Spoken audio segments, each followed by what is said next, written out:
A relationship is not a reward for suffering. It's not a trophy for surviving loneliness.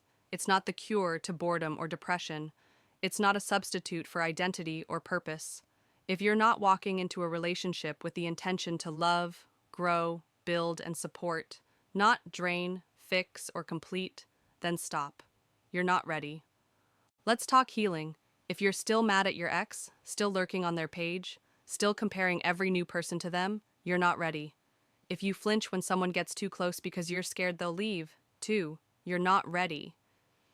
If you're still wearing your pain like armor, you're not ready. Healing isn't something you do halfway. You can't slap a new person over an old wound and call it love. That's not a relationship. That's an emotional, hostage situation. You have to let go of the hurt, of the resentment, of the fantasy of what could have been. Let go of the timeline you made in your head, the one that said you'd be married by 25 or have your dream partner by now. Let go of the guilt, the shame, the self-blame. Let it all go. Healing is hard, it's uncomfortable, but it's necessary. Because if you don't heal, you bleed on people who didn't cut you, and they'll leave. Not because they did not love you, but because they couldn't survive your war zone. And while we're at it, let's get brutally honest about patterns. If every relationship you've had has ended the same way, it's time to stop pointing fingers and start looking inward.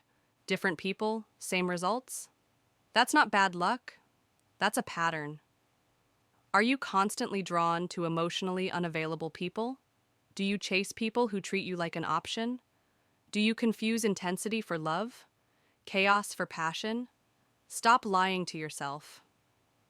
The truth is, many of us are addicted to dysfunction because it feels familiar.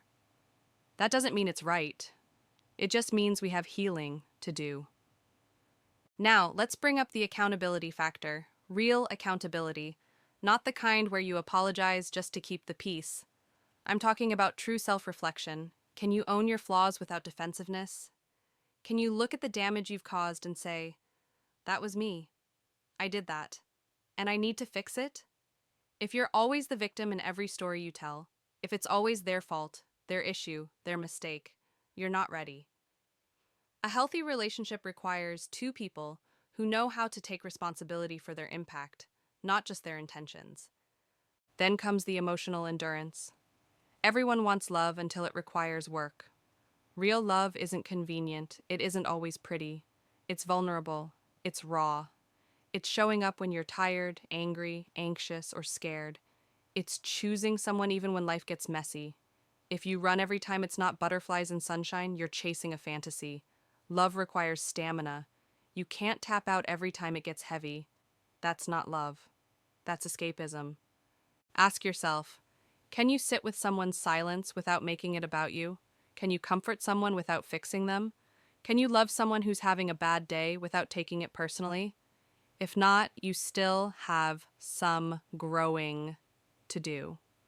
Because love isn't just about how you feel when things are good. It's about how you act when things are hard. Next, jealousy. Insecurity will destroy your relationship faster than cheating ever could. If your first instinct when your partner is out late is to assume the worst, if you feel threatened by every person they talk to, if you constantly need reassurance, you're not ready. Love cannot survive in a prison. If you don't trust them, don't date them. If you're projecting your past pain onto them, take a step back and figure out why. Because no amount of I love yous will fix what you haven't addressed within yourself. Let's talk about standards. If you don't have any, you're setting yourself up to be used. If your only requirement is, they like me, you're not ready. Relationships require discernment. You need to know what you're willing to tolerate and what you're not. And more importantly, you need to know how to walk away when someone crosses a line. If you keep staying where you're disrespected just because you're scared to be alone, you're not dating, you're settling. And that's not cute. That's sad. You also need to learn how to say no. Not maybe, not I guess, not if you really want to. Number full sentence. If you can't say no without guilt, you're going to get walked all over. People will test your boundaries just to see if they're real. And if you don't enforce them, they'll assume they're imaginary. You can't build a healthy relationship if you're afraid of being disliked. Learn to disappoint people. Learn to choose yourself, even if it makes others uncomfortable.